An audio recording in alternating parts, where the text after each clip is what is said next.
الحمد لله حمد الشاكرين ونؤمن به إيمان الموقنين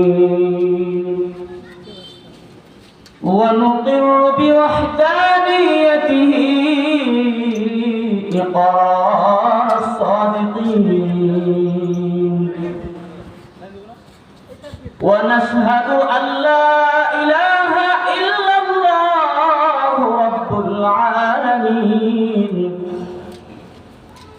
ونكلف الجن والإنس والملائكة المقربين أن يعبدوه عبادة المخلصين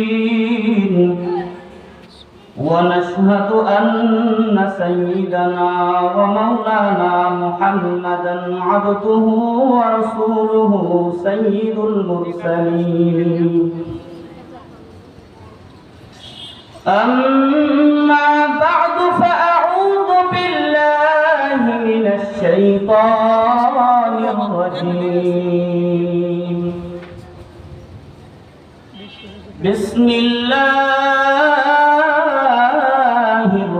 الرحمن الرحيم